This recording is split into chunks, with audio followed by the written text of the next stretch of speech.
Hello, ഗ്രാൻഡിഡിക്കി YouTube ചാനലിൻ്റെ പുതിയൊരു വീഡിയോയിലേക്ക് എല്ലാവർക്കും സ്വാഗതം. നമ്മൾ ഇന്നിവിടെ ചെയ്യാൻ പോകുന്ന ഒരു മടക്കാണ്. നമ്മുടെ ചായക്കടകളിലൊക്കെ ഇരിക്കില്ലേ, അതുകൂട്ട് മടക്ക്. അപ്പോൾ അതെങ്ങനെയാണ് ഉണ്ടാക്കുന്നത് നോക്കുന്നതിന് മുമ്പ് നമ്മുടെ ഈ ചാനൽ ആദ്യമായിട്ട് കാണുന്നവരെല്ലാം ഒന്ന് സബ്സ്ക്രൈബ് ചെയ്തുകൂടി സഹായിക്കണം. അതുപോലെ ലൈക്ക് ചെയ്യാനും ഷെയർ ചെയ്യാനും മറക്കരുത്. ഇതിന് എന്തൊക്കെയാണ് വേണ്ടതെന്ന് നമുക്കൊന്ന് നോക്കാം. നമ്മളിപ്പോൾ ഇവിടെ ഉണ്ടാക്കുന്നത് നമ്മുടെ ഗോതമ്പ് പൊടി കൊണ്ടിട്ടാണ്. അപ്പോൾ കുറച്ച് ഗോതമ്പ് പൊടി ഞാനിവിടെ എടുത്തിട്ടുണ്ട്. ഗോതമ്പ് പൊടിയൊക്കെ നമ്മുടെ വീട്ടിൽ എന്തെങ്കിലും ആവശ്യമുണ്ടോ ആവശ്യത്തിനനുസരിച്ച് എടുക്കാം. അതുപോലെ തന്നെ അരിപ്പൊടി ലേശം എടുത്തിട്ടുണ്ട്. ലേശം മതി നമുക്ക്. ഞാനിവിടെ കുറച്ച് കൂടുതൽ എടുത്ത് വെച്ചിരിക്കുന്നതെന്നുള്ളതേ ഉള്ളൂ. അതുപോലെ തന്നെ ഉപ്പുമുണ്ട്, ലേശം നെയ്യും എടുത്ത് വെച്ചിട്ടുണ്ട്, വെള്ളം ഇവിടെ എടുത്ത് വെച്ചിട്ടുണ്ട്. അപ്പോൾ നമുക്ക് ഈ മാവൊന്ന് ചപ്പാത്തി പരുവത്തിലൊന്ന് കുഴച്ചെടുക്കണം. അപ്പോൾ നമുക്കതൊന്ന് കുഴച്ചെടുക്കാം. അപ്പോൾ ലേശം ഉപ്പ് ഇട്ട് ഞാനിതൊന്ന് കുഴച്ചെടുക്കുവാണ്. നമ്മൾ ചായക്കടയിലൊക്കെ കാണുന്നതിനകത്ത് ഫുഡ് കളറൊക്കെ ചേർക്കും. നമ്മൾ അതൊന്നും ചേർക്കുന്നില്ല. നമ്മൾ വീട്ടിലൊക്കെ ഉണ്ടാക്കുന്നതിന് അതിൻ്റെ ഒന്നും ആവശ്യമില്ലല്ലോ. അപ്പോൾ ഞാൻ കുറച്ച് മഞ്ഞൾ പൊടി ഇവിടെ എടുത്ത് വെച്ചിട്ടുണ്ട്. അതാണ് അതിലേക്ക് ചേർത്ത് കൊടുക്കുന്നത്. നമുക്ക് കുറച്ച് വെള്ളം ഒഴിച്ച് അതൊന്ന് കുഴച്ചെടുക്കും.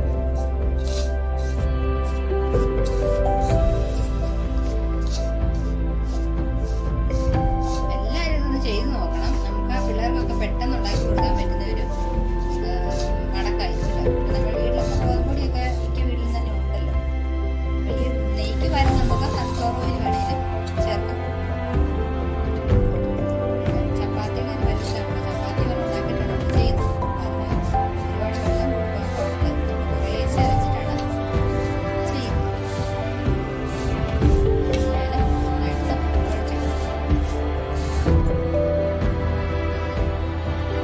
ഇതാ നമ്മുടെ മാവ് ഞാനിവിടെ നന്നായിട്ട് കുഴച്ച് റെഡിയാക്കി വെച്ചിട്ടുണ്ട്. മഞ്ഞൾപ്പൊടി ഇട്ടുകൊണ്ട് ഒരു മഞ്ഞൾപ്പൊടി ഇട്ടാൽ നമുക്ക് മഞ്ഞളിൻ്റെ ആ ഒരു ചുവ വരും. കുറേശ്ശേ ഇടാവുള്ളൂ. അപ്പം നമ്മുടെ മാവ് ഇവിടെ മാറ്റി വയ്ക്കാം. ഞാനിവിടെ എടുത്ത് വെച്ചിട്ട് നെയ്യ്. അപ്പം ഈ നെയ്യിലേക്ക് ഞാൻ കുറച്ച് അരിപ്പൊടി ഇട്ട് ഇളക്കി എടുക്കുകയാണ്. നമ്മുടെ ഈ ചപ്പാത്തി പോലെ മാവ് പരത്തിയിട്ട് അതിന് തേച്ച് കൊടുക്കാൻ വേണ്ടിയിട്ടാണ്. അപ്പോൾ ഇല്ലാതെ നമുക്ക്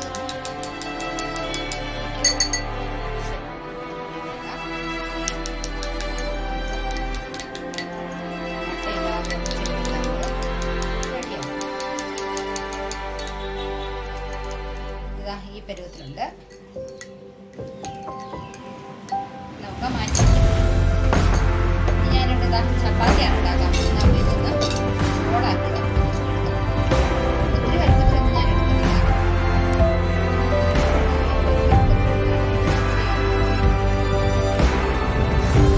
ഓടാക്കി എടുത്തിട്ടാണ് പരത്താൻ ഓടാക്കി.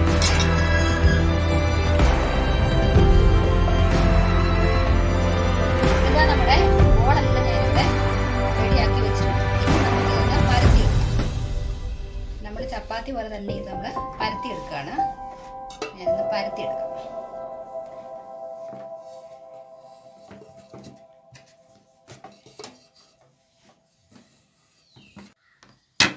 ഇത് നമ്മൾ ചപ്പാത്തി ഇവിടെ ഞാനെല്ലാം പരത്തി എടുത്തിട്ടുണ്ട്. ഞാൻ അരിപ്പൊടി വെച്ചിട്ടാണ് കേട്ടോ ഇത് നമ്മൾ പരത്തിയെടുത്തത്. അപ്പം നമുക്ക് ഇത് ചുട്ട് നമ്മൾ വറുത്തെടുക്കുമ്പോൾ ഇതിനൊരു നല്ല മുരുമുരുപ്പ് കിട്ടണമെങ്കിൽ നമ്മൾ അരിപ്പൊടി വെച്ച് തന്നെ വേണം ഇത് പരത്താൻ. ഇനിയിപ്പോൾ ഞാൻ ഇതിന് ഓരോന്നോരോന്നും ഇവിടെ എടുത്ത് നമ്മുടെ നെയ്യൊക്കെ ഇതിലൊന്ന് തടവി കൊടുക്കണം. ഞാൻ ഓരോ ചപ്പാത്തി ഇവിടെ എടുത്ത് വെച്ചിട്ട് നമ്മളിവിടെ എടുത്ത് വെച്ചിട്ട് അരിപ്പൊടി നെയ്യും കൂടി ഇതിൻ്റെ പുറത്തുകൂടെ നമുക്ക് ഒരു സ്പൂണ് വെച്ചിട്ട് ഒന്ന് തേച്ച് കൊടുക്കാം.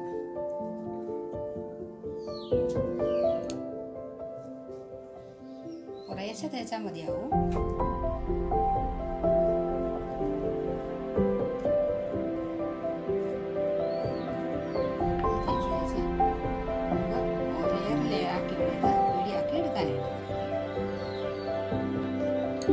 അടുത്ത ചപ്പാത്തി അതുപോലെ തന്നെ ഇതിൻ്റെ പുറത്തോട്ട് വയ്ക്കുകയാണ്. വീണ്ടും നമ്മളിത് തേച്ച് കൊടുക്കും. ഞാനിവിടെ ചെയ്യുന്നൊരു കട്ടി കുറച്ചാക്കിയാണ് ഈ ചപ്പാത്തി ഞാനിവിടെ പരത്തിയിരിക്കുന്നത്. നമ്മളൊരു 6 ചപ്പാത്തിയൊക്കെ വെച്ച് ഇതുപോലെ റെഡിയാക്കി എടുക്കണം. എന്നിട്ടാണ് നമ്മൾ പിന്നെ അത് കട്ട് ചെയ്തെടുക്കുന്നത്. എന്നാലേ അതിൻ്റെ ആ ഒരു ശരിക്കും നമുക്കത് ഇട്ടുകൊടുക്കും ശരിയായിട്ട്.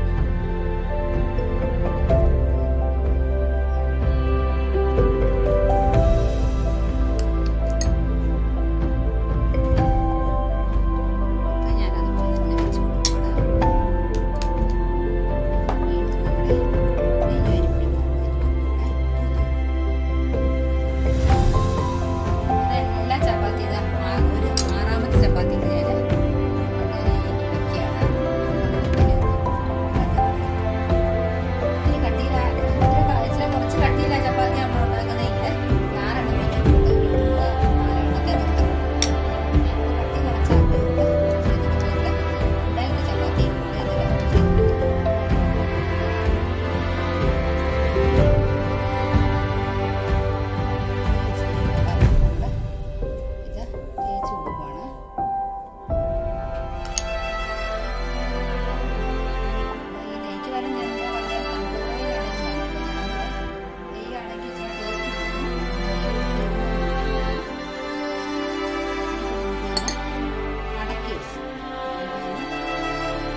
ഇളക്കി എടുക്കുന്നത് നമുക്കൊരു ലേശം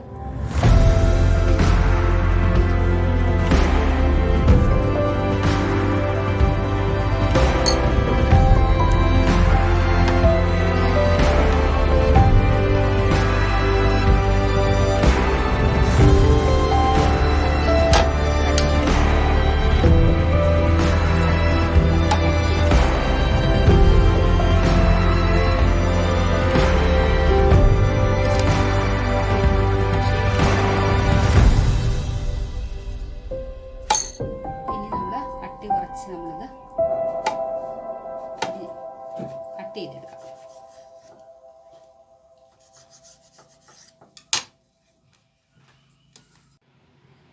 ഇത് നമ്മളെല്ലാം കട്ട് ചെയ്തെടുത്തിട്ടുണ്ട്. ഇനി നമുക്കിതാ ഇങ്ങനെ അകത്ത് ഇങ്ങനെ ഇരിക്കണം. ഇനി നമുക്കിത് ഒന്നും കൂടെ ഒന്ന് പരത്തിയെടുക്കാം. നമ്മളിത് ഓരോന്ന് കട്ട് ചെയ്തെടുത്ത് ഇങ്ങനെ വെച്ചിട്ടുണ്ട്. ഇനി നമുക്കിത് ഒന്നും കൂടെ ഒന്ന് പരത്തിയെടുക്കേണ്ടതായിട്ടുണ്ട്. ഞാനിതാ ഒന്ന് പരത്തിയെടുക്കുവാണ്. അപ്പോൾ നമ്മൾ അരിപ്പൊടി തന്നെ ലേശം ഒന്ന് വിട്ടിട്ടാണ് നമ്മളിത് പരത്തിയെടുക്കുന്നത്.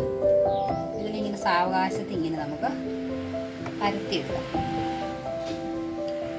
പരത്തിയെടുത്തിട്ടാണ് നമ്മൾ എണ്ണയിലിട്ട് വറുത്ത് കൊടുക്കുന്നത്. ഈ രീതിയിലാണ് ഇത് കിട്ടുന്നത്. ഇനി നമുക്ക് ഓരോന്നും അങ്ങനെ എല്ലാം ഒന്ന് നമുക്ക് പരത്തിയെടുക്കാം.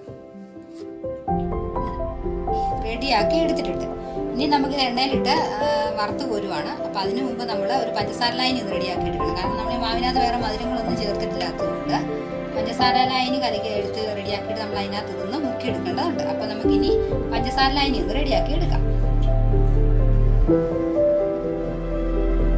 ഇതാ ഞാൻ പാത്രം അടുപ്പത്ത് വെച്ചിട്ടുണ്ട്. ഇതിലേക്ക് ഞാൻ പഞ്ചസാര ഇടുകയാണ്. ഞാനിവിടെ പഞ്ചസാര പൊടിച്ചതാണ് ഇടുന്നത്.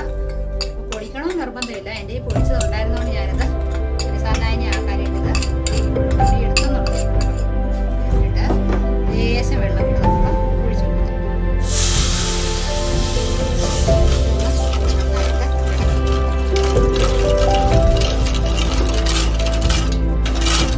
ഇളച്ച് വരുമ്പോഴേക്കും നമുക്കിത്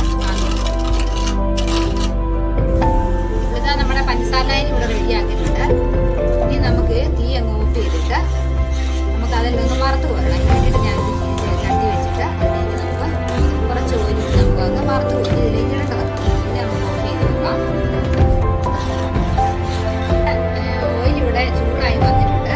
ഇനി നമുക്ക് ഇതിലേക്ക് ഇത് ഓരോന്നോരോന്നായിട്ട് ഇട്ട് കൊടുക്കാം. നമ്മൾ ഇടുമ്പോൾ തീ ലോ ഫ്ലെയിമിലാക്കണം. നല്ലോണം എണ്ണ ചൂടായതിനു ശേഷം നമുക്ക് ഈ ലോ ഫ്ലെയിമിലാക്കിയിട്ട് നമ്മൾ ഇട്ട് കൊടുക്കാം.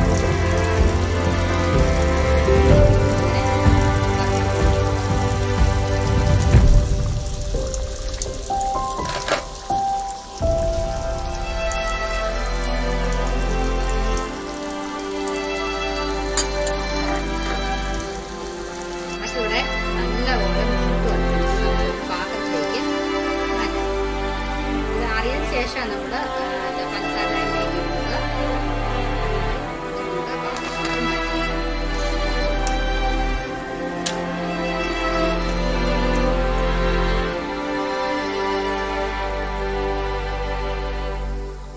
ഇങ്ങനെയെല്ലാം നമുക്ക് ബാക്കിയിരിക്കുന്ന